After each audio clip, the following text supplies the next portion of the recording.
यानी एक पवित्र धागा। पारंपरिक रूप से ये या तो एक तरीके से बना कच्चे सूत का धागा या कच्चे रेशम का धागा होता था। आपके सिस्टम से एक नाड़ी ली जाती है और एक नाड़ी आपके मंगेतर के सिस्टम से, फिर धागा तैयार करके बांध दिया जाता है। अब जिस पल आपके शरीर जुड़ते हैं तब केवल शरीर नहीं मिलते, तब दो लोगों की ऊर्जाएं भी जुड़ जाती हैं। इसे तोड़ा नहीं जा सकता।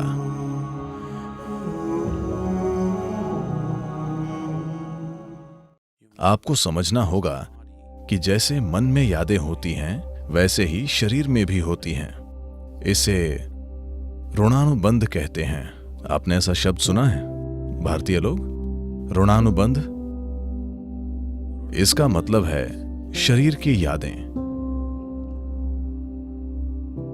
शरीर की अपनी यादें होती हैं। अगर वो कुछ अनुभवों से गुजरता है तो वो याद रखता है, और शरीर भविष्य में उन यादों के आधार पर प्रतिक्रियाएं देता है। शारीरिक अंतर्गता से हमेशा ज्यादा यादें पैदा होती हैं, और अगर आप में कई यादें छप जाएं तो शरीर में एक भ्रम पैदा होता है। आप जीवन में सब कुछ करने के बाद भी आनंदित होने का मतलब नहीं समझ पाएंगे। आप सहज नहीं होंगे, सिस्टम में सहजता नहीं होगी, क्योंकि वहां मेमोरी की एक जटिल छाप है। And it can confuse the body in such a way that it will cause much trouble to one's life. और इससे शरीर इतना भ्रमित हो जाएगा कि जीवन में बहुत परेशानी होगी। ये सब समझकर हमने कुछ चीजें स्थापित की, पर आज समाज में कुछ और ही हो रहा है। आप शादीशुदा हैं? तो भारत में जब शादी होती थी तब वे मंगलसूत्र बांधते थे। मंगलसूत्र यानी एक पवित्र धागा। अगर ये ठीक से किया जाए तो इस धागे को एक खास तरीके से बनाया जाता है। शायद आपको याद होगा कि हर साल नया मंगलसूत्र पहनना होता है। आपको पता है?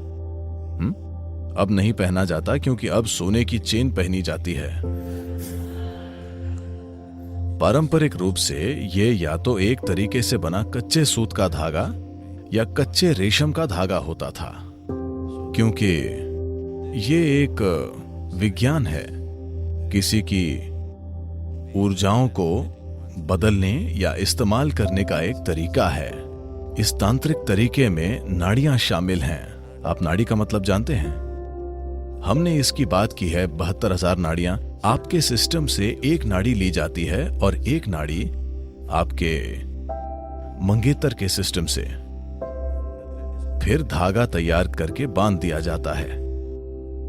अब जिस पल आपके शरीर जुड़ते हैं तब केवल शरीर नहीं मिलते, तब दो लोगों की ऊर्जाएं भी जुड़ जाती हैं। इसे तोड़ा नहीं जा सकता। इसे तोड़ने के लिए आपको उन लोगों को भारी नुकसान पहुंचाना होगा।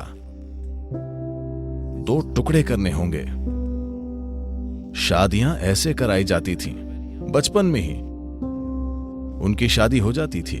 8, 9, 11 साल की उम्र में उनकी शादी हो जाती थी, पर उन्हें ऐसे बांधा जाता था कि वे कभी दूसरों को देखने की जरूरत महसूस नहीं करते थे। बिल्कुल भी नहीं। ये आज के लोगों को भयंकर लग सकता है, पर मैं आपको समझाना चाहता हूं कि उस स्थिरता की वजह से उन्हें शक्ति मिलती थी और वे अपने जीवन में जो चाहे कर पाते थे, क्योंकि भावनाओं में असुरक्षा नहीं होती थी। ये भारत में एक नई चीज है, क्योंकि भावनाओं में असुरक्षा नहीं होती थी, क्योंकि बहुत स्थिर बंधन होता है।